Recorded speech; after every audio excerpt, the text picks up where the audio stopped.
Good evening. I'm Gadi Schwartz in for Tom. We start tonight with breaking news. President Trump announcing a ceasefire in Iran, walking back his dramatic threats and saying he will suspend attacks for 2 weeks.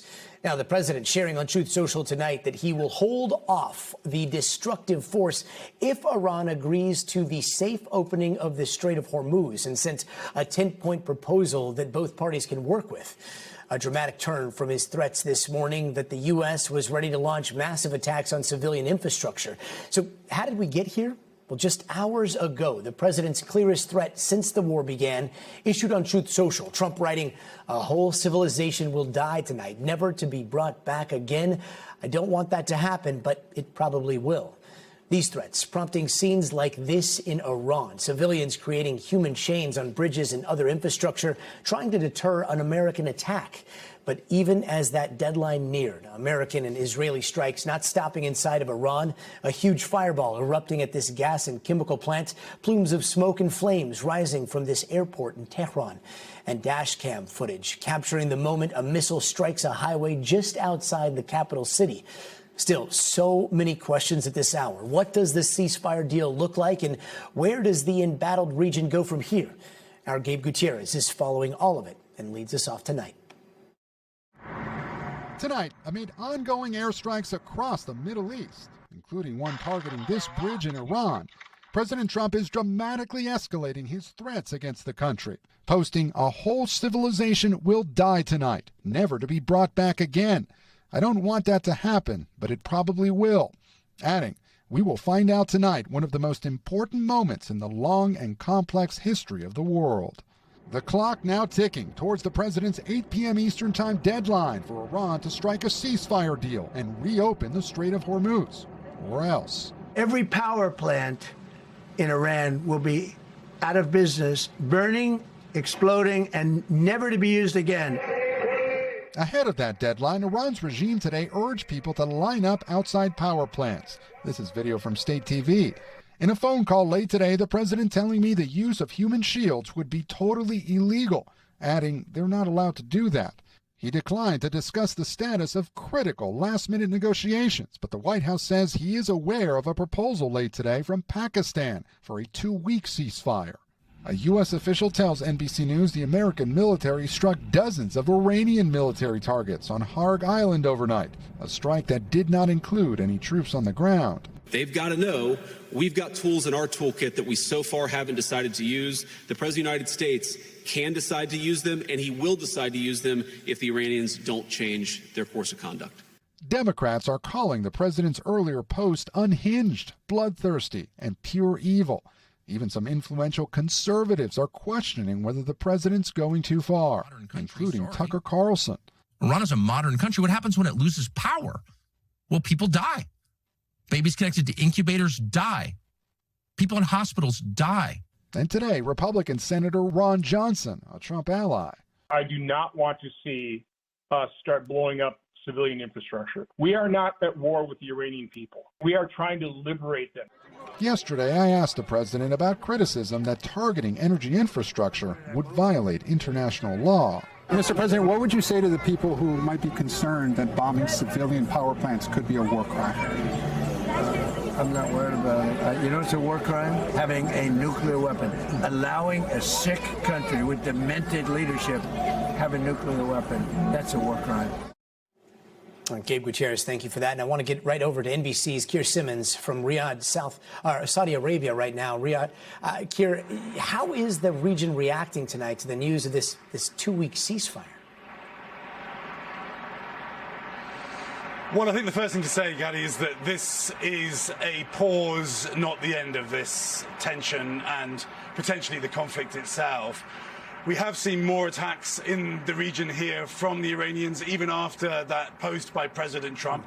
Now, that might be understandable because, of course, it is a fairly broken system in Iran of command and control. So it's very likely that units will be operating without knowing that there might be a ceasefire in place.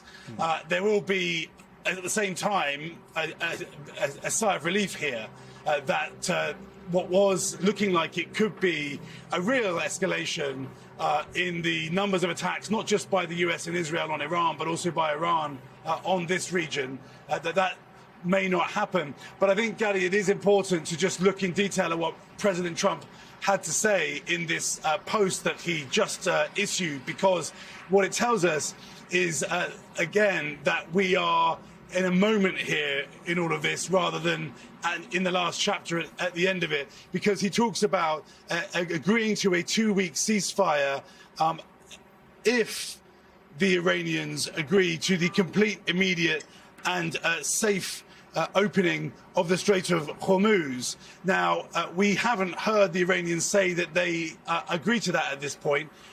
And that was not something that they were saying that they were prepared to do. So the Iranian position up until now, certainly from organizations like the IRGC, the hardline Iranian military wing of the Iranian regime, what they have been saying up until now is that they would only accept an end to the conflict if the US and Israel agreed never to attack them again.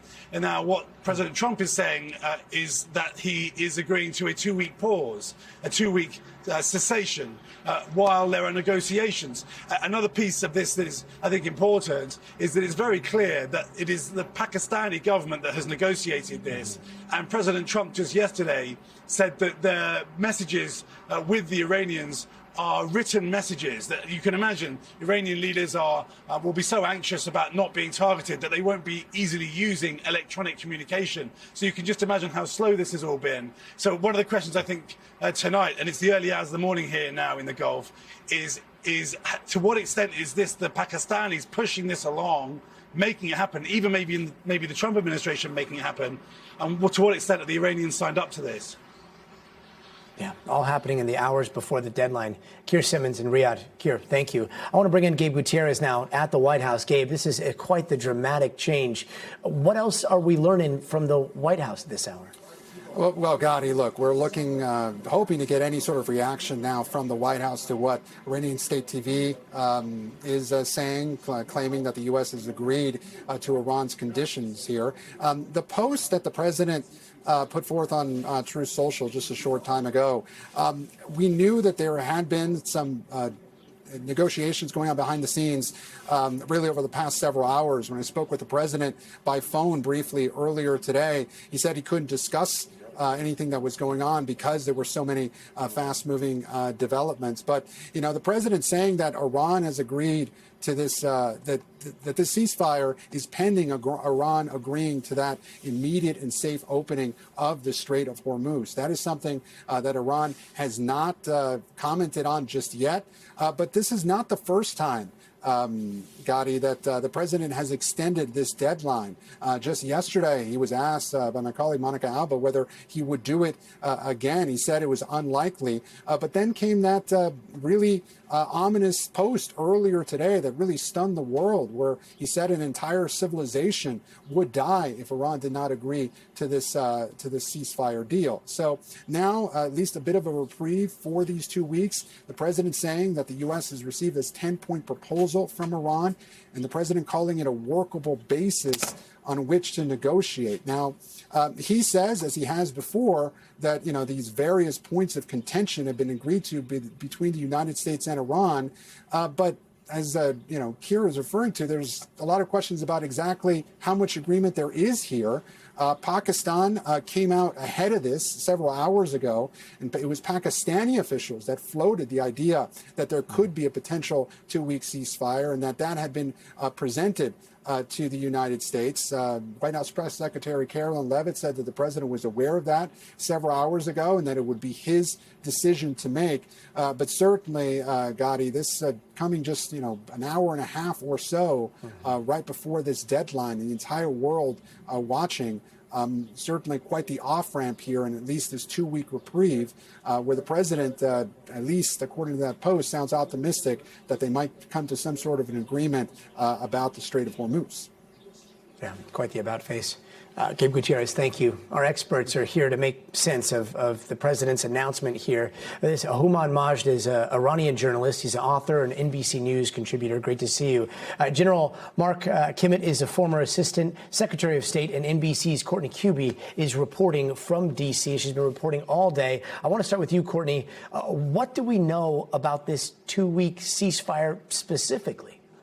Yeah, so I was just reading through. We got a statement from Iran's Supreme National Security Council about this, and it does appear that they have agreed to this. I mean, it seems as if Iran is giving a very different view of how this went down than what we've heard so far out of the Trump administration, and that they are painting this as the enemy has been, I'm quoting here, the enemy has been pleading for a halt to Iran's heavy fire and the resistance.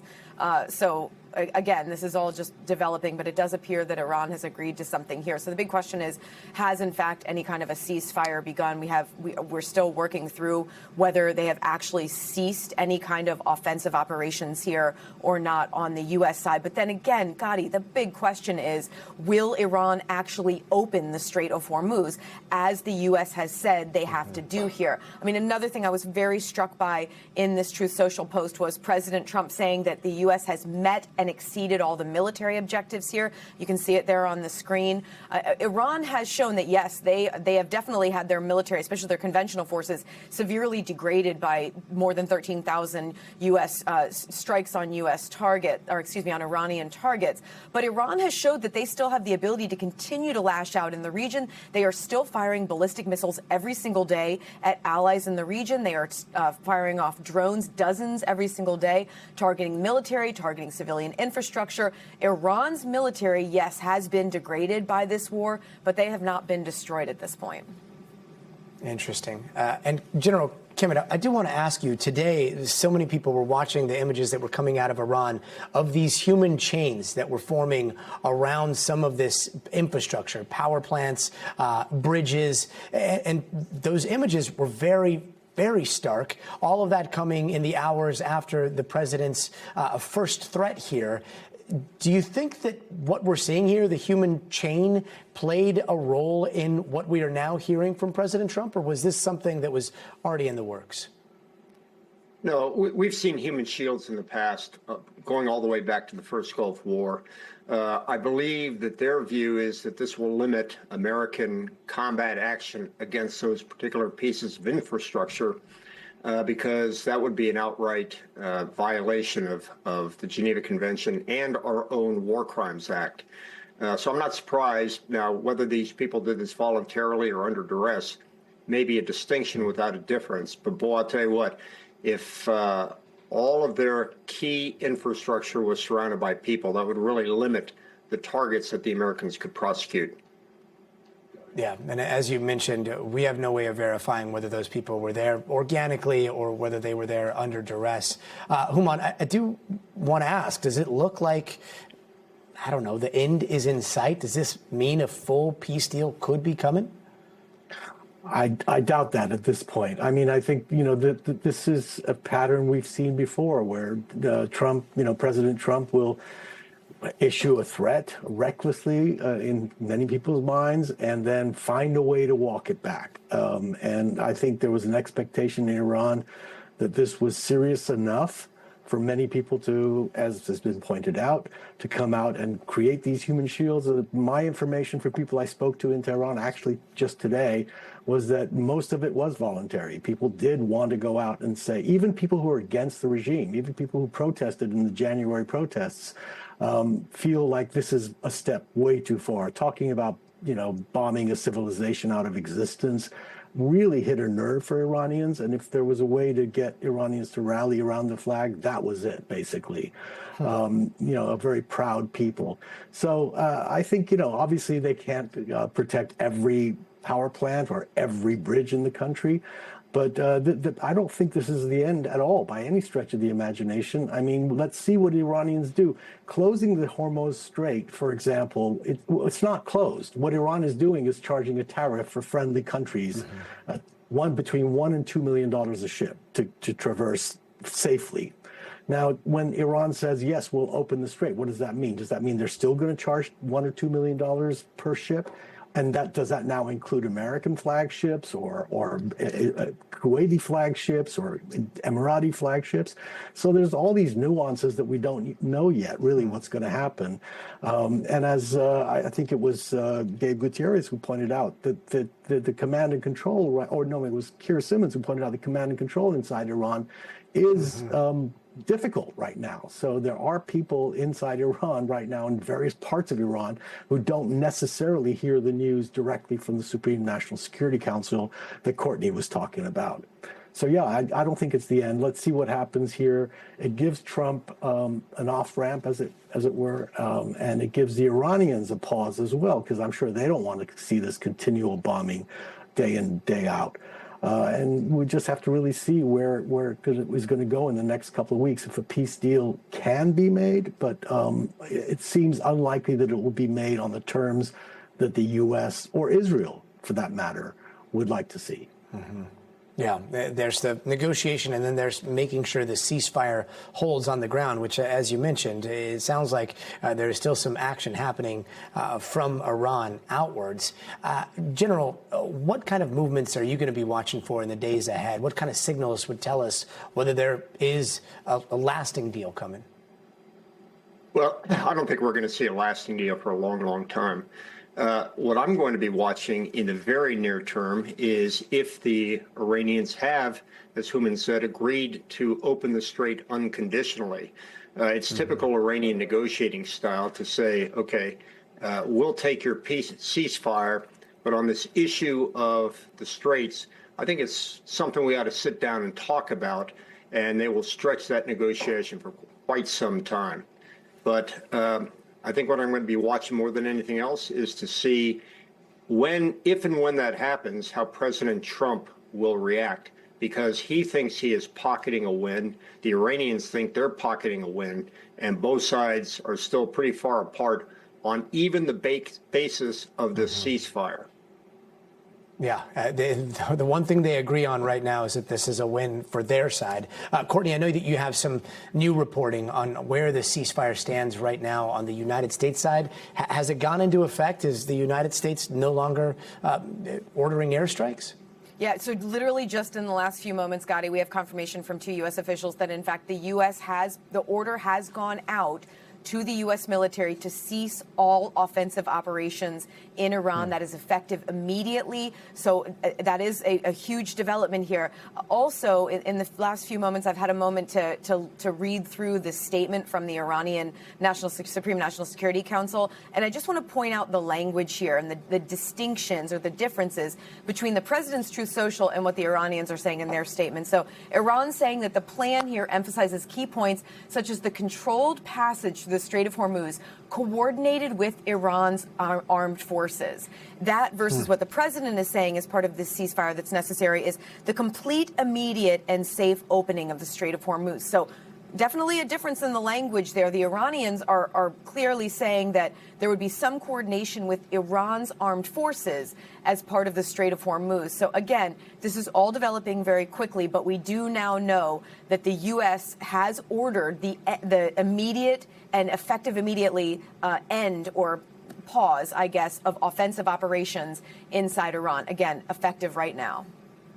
Yeah, and now we look for the details on this agreement. Courtney Kube, all of you, thank you so very much for joining us on this very confusing night. We're getting reaction from inside of Iran. NBC international correspondent Matt Bradley joins us now from Tel Aviv. Matt, what are you hearing from those inside of the country? Well, we're not hearing anything yet from actual Iranian people. They're suffering a long blackout for internet and communications. We have been hearing, though, from Iranian state television, which is a very good and reliable indicator, at least, of what the regime is trying to project to the people and, in many cases, to the world. They've been putting up banners on state television that have essentially been saying what a lot of Americans might be saying, which is that President Trump has basically backed down in the face of Iranian demands. This is something you'd expect Iranian state television to be saying. But, we also got, as Courtney has been mentioning, this reaction from Iran itself, from one of its supreme leaders, one of its supreme leadership councils, saying basically, that it was agreeing, but in a very conditional way. And as Courtney was mentioning, there are a lot of elements to this. and the Iranian 10-point plan that President Trump himself mentions in that Truth Social post as kind of a guiding way for these negotiations to go forward over the next 2 weeks. This statement from the Iranians are saying that they will be entering into negotiations, but the points that the Iranians seem to be hewing to, seem to be asking for, are so far away from what the Trump administration has been saying, and very far from what we heard in Trump's Truth Social post. They mentioned that they're going to be ending all fighting against the axis of resistance. That could be Hezbollah in Lebanon. That would mean halting Israel's fight against Hezbollah. It means withdrawing all U.S. combat forces from the region. That's one of the things the Iranians seem to think is under discussion. Now, what would that mean? That could mean withdrawing all U.S. combat forces from the many bases. We're talking about tens of thousands of soldiers now, many more who have been flowing into the region. That would be a huge change in American force posture. It also talks about providing, compensation to Iran for all of the damages they endured during these joint American and Israeli attacks. There's been no discussion about the U.S. or Israel paying Iran damages or some sort of compensation for everything that's been going on over the past 5 weeks. So these are things that we're hearing from the Iranians that bear no relation to what we're hearing from the United States. So even though we are getting some sort of what looks like conditional agreement, it really does look like these two sides are just as far apart as they've ever been. Yeah, worlds apart. Matt Bradley in Tel Aviv, thank you.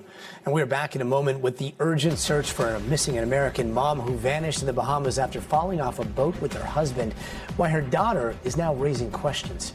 Plus, heavy rain bursting through an airport ceiling, sending travelers scrambling for safety. We're going to show you that dramatic scene ahead on Top Story.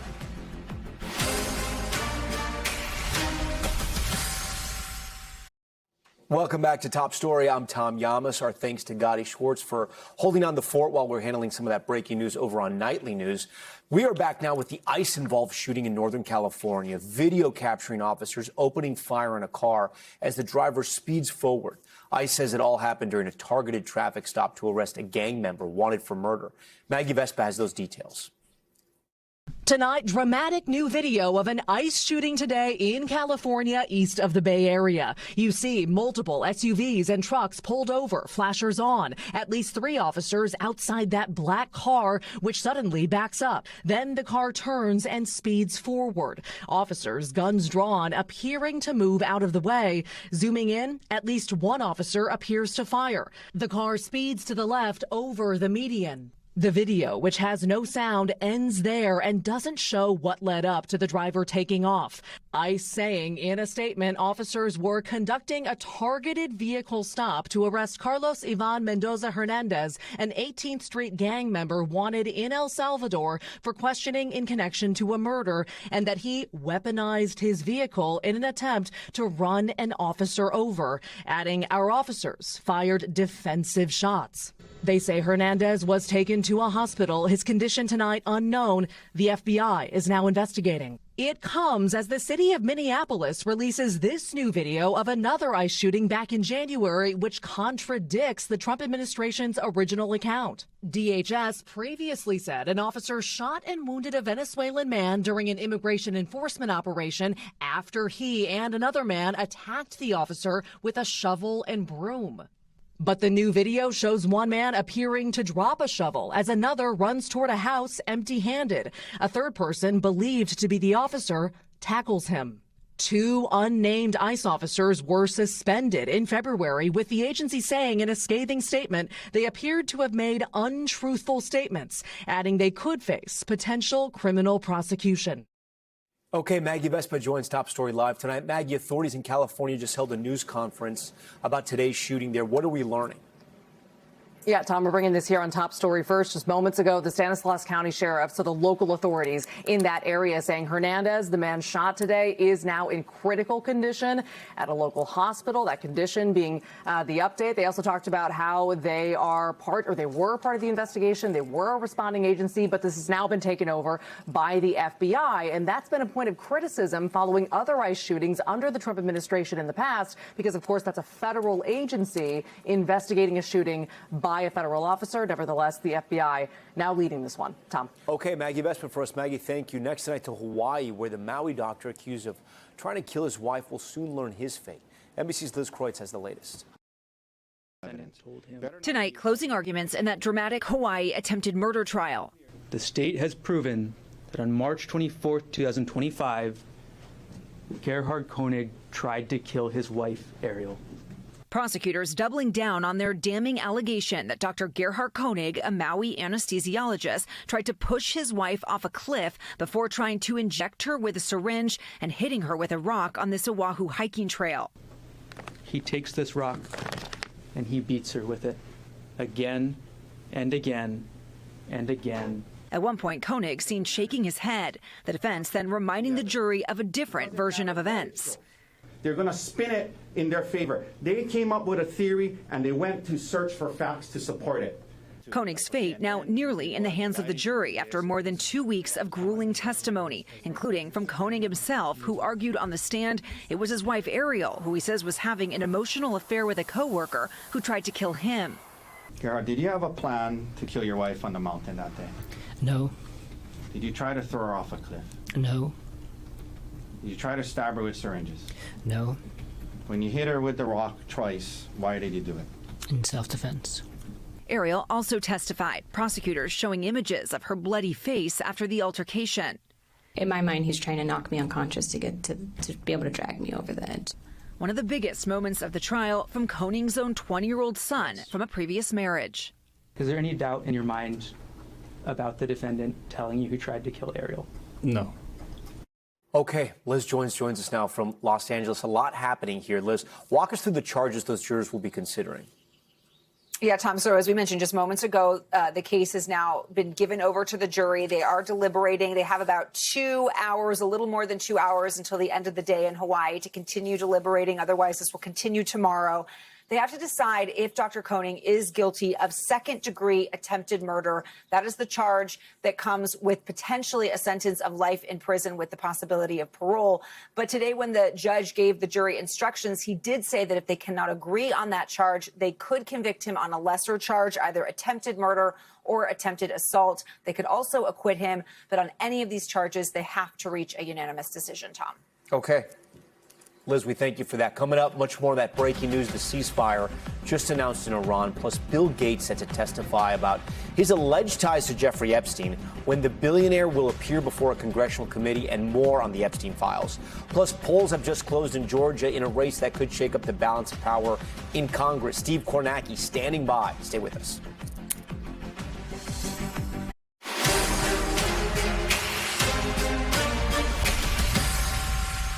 All right, we're back now with our breaking news. The 2-week ceasefire deal just announced for the war with Iran.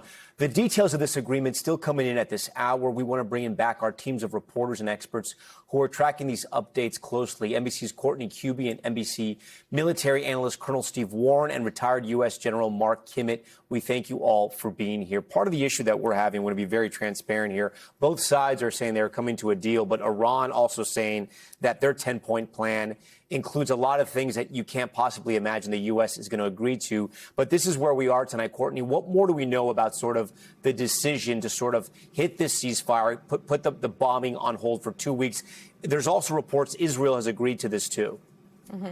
Yeah, I mean, so this is remarkable, and it's, as you said, Tom, it is developing really quickly. So we've just received confirmation the U.S. military has ordered all offensive operations to cease, and that is effective immediately. And why that's so fascinating, given, as you mentioned, we have the Truth Social posting from President Trump, and then we have a statement now from Iran, is they don't appear to be on the same page when it comes to all of the details of this ceasefire agreement. And one specific stands out to me, and that is the Strait of Hormuz. President Trump saying very clearly in his posting on social media that the strait must open immediately, completely, and safely in order for the ceasefire to take effect. But as I just said, the military has already ordered offensive operations to halt for right now. Now, on the other hand, Iran is saying that yes, there is a Strait of Hormuz component to this agreement, but they are talking about the Iranian military being involved in some sort of a reopening of the strait, or potentially even maybe escorting ships through the strait. It's not really clear exactly what they're saying, but it doesn't appear that the two sides are on exactly the same page. So what's fascinating here is, again, the U.S. has already agreed to this. And then another thing that I've just found fascinating throughout the course of, as we've learned from this social media post, is the president saying here that the U.S. has met or exceeded all of their military objectives here. You know, what's become pretty clear is that, you can see the posting there on the screen, what's become very clear is that this war has driven gas prices up. It has caused market confusion and chaos at some times. And President Trump was definitely looking for some sort of a way to move past this war. He was saying that it was going to be 2 to 3 more weeks. Well, now there is the ceasefire. And again, at this point, the U.S. military has not really met or exceeded all of their expectations or all of their goals, as he said here, because Iran still has the ability to target and, in many cases, successfully hit allies in the region, and even the U.S. military operating in Iran. We saw with the shoot-down of the F-15 and multiple other U.S. military aircraft just in the last several days, Tom. Yeah, Colonel, I want to ask you this. One of the points in the 10-point plan is that the U.S. has to agree to remove all primary and secondary sanctions, along with, and I lost my place here, but there's a provision here where they say that all combat forces have to remove, here it is, withdrawal of all U.S. combat forces from all bases and positions in the region. I can't imagine the U.S. military is going to agree to that. I can't imagine it either. And, of course, ultimately it's the president's decision, not the U.S. military's decision. But regardless, I cannot imagine the United States of America abandoning all of its positions throughout the Middle East.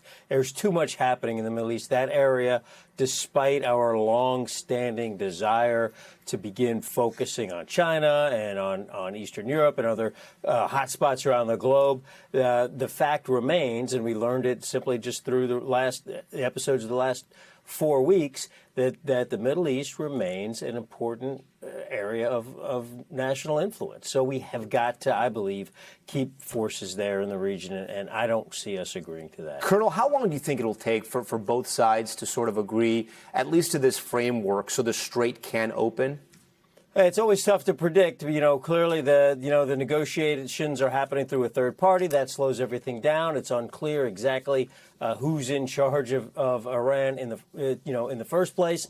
So there are a lot of complicating factors that we have to continue to work through. I think ultimately the president has shown that he is prepared to stop fighting on his end. And I think that may be enough to have the Iranians, look, it's not in the Iranians' interest to continue keeping the straits clogged up. Yeah. It's not in the Iranians' interest to keep targeting Gulf nations. General, if this is the end, right, and I know that's a big if, but if this is the end, Iran is declaring victory. Obviously, they're going to put out that propaganda to all of their millions of residents. That being said, they still have their same regime. They still have a military that's fighting.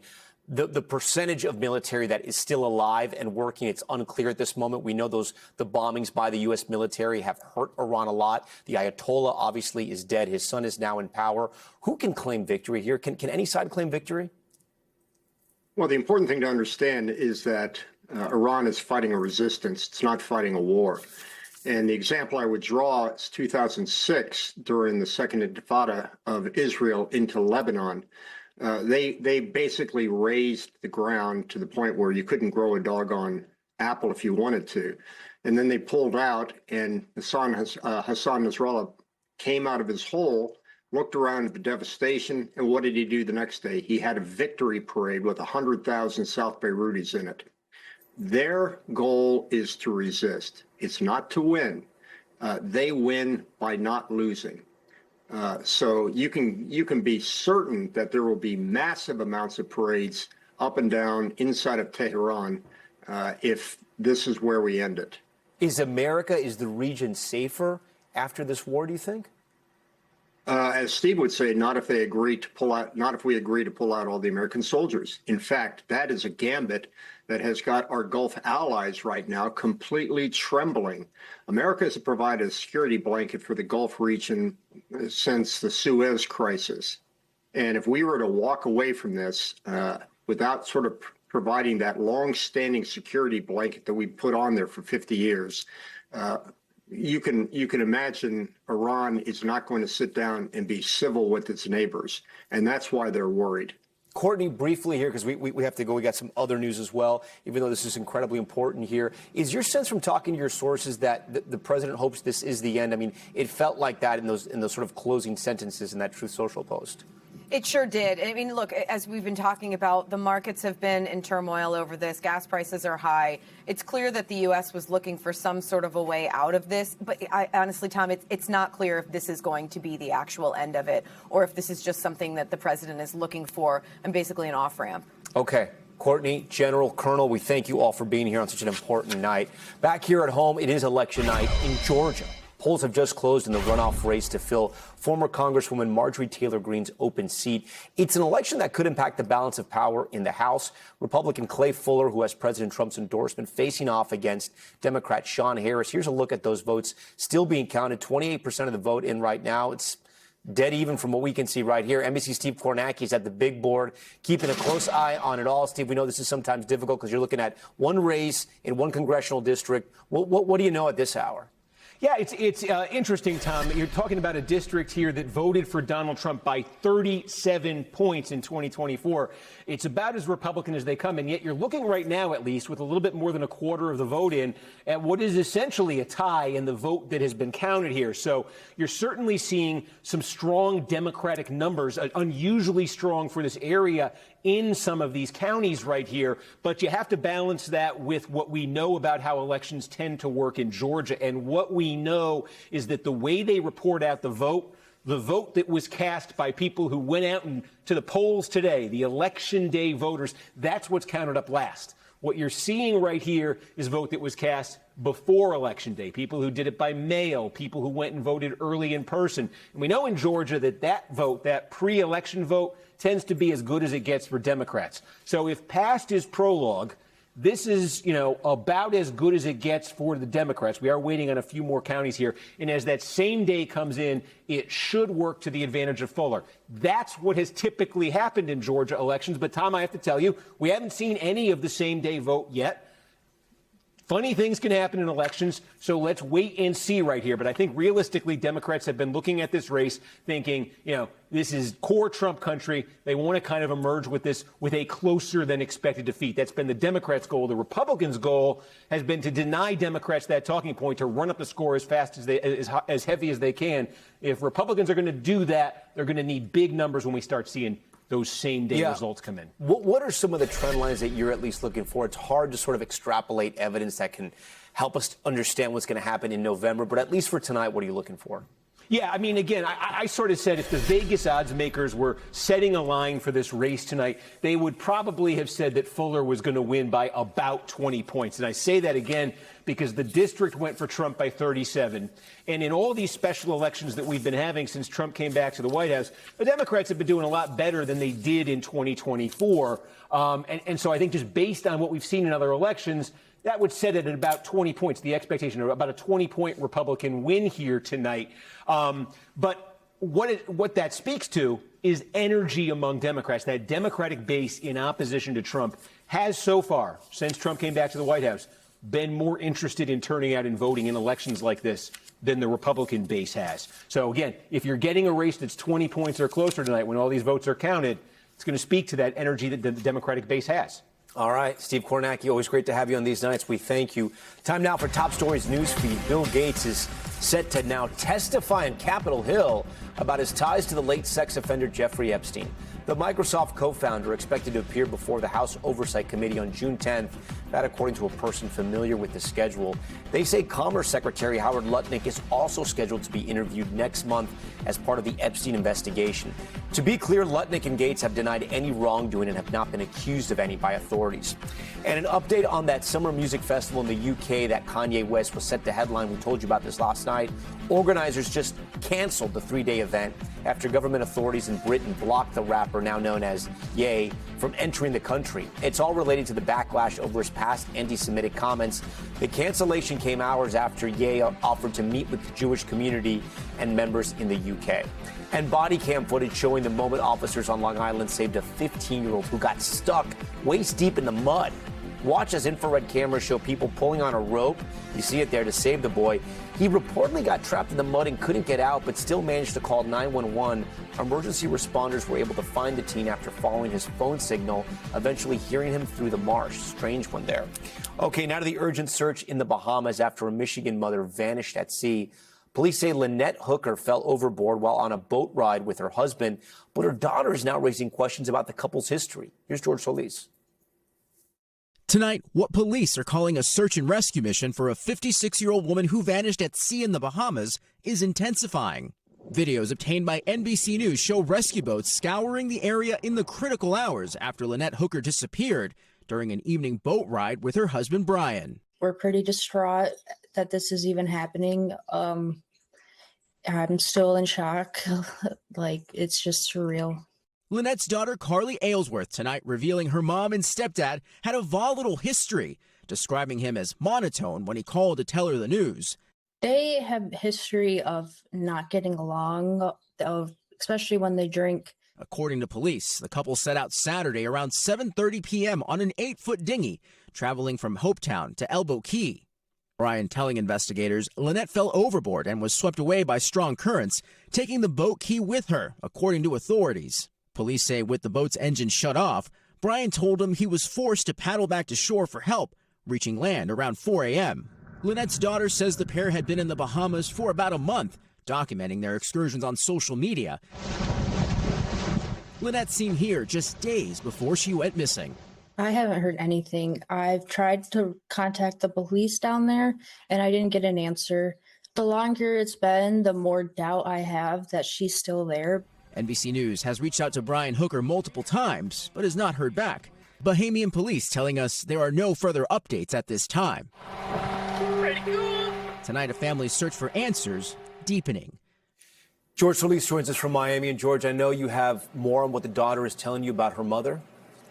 Yeah, Tom, she was telling me that her mother was very adept at boating, a decade of experience under her belt. Also that she was very, very fit, saying she finds it really hard to believe that her mom would have just fallen over this boat. The State Department also says they are helping Bahamian authorities. But Carly also is aware, Tom, that the longer this search goes on, the more likely that it's going to be hard to find her mom. She's just hoping that they at least find a body for some closure in this horrific tragedy. Turning now to the Americas and a terrifying scene in Panama.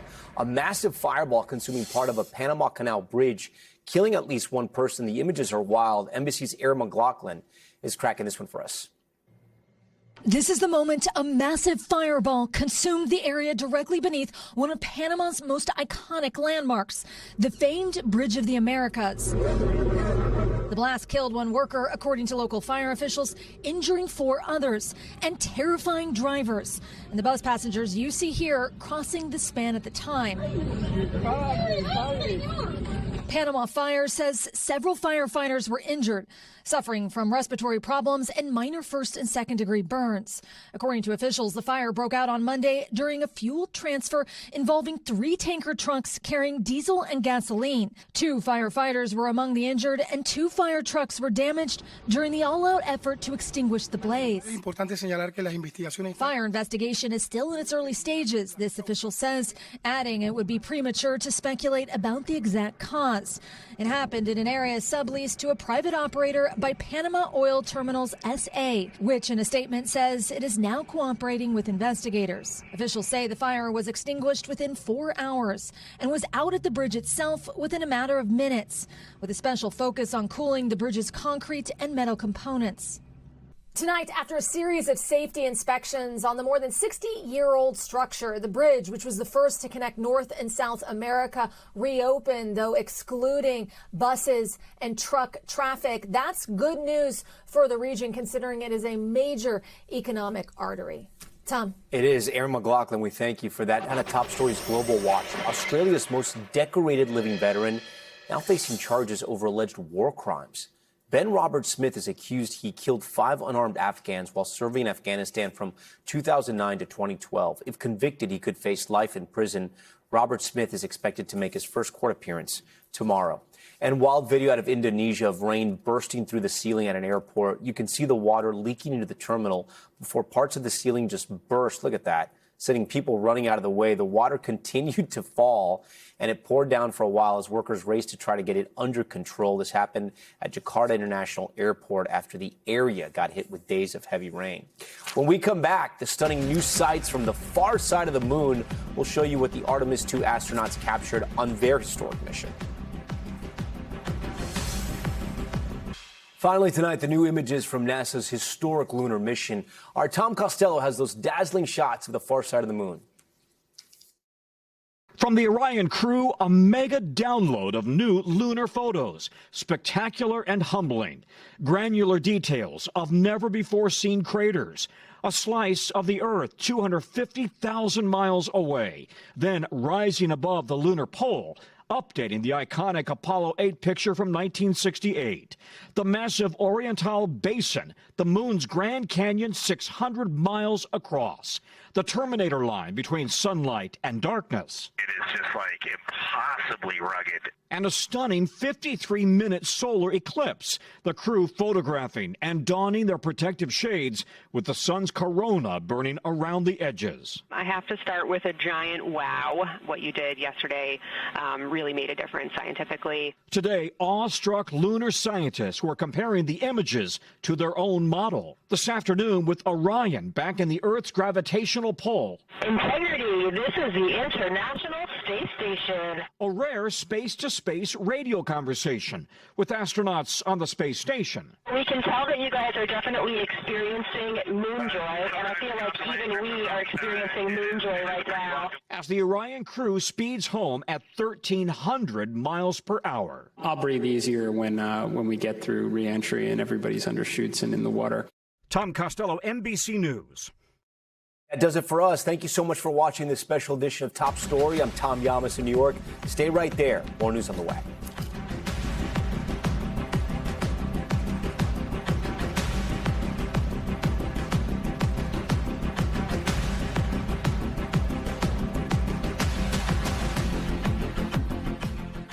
We thank you for watching, and remember, stay updated on breaking news and top stories on the NBC News app or watch live on our YouTube channel.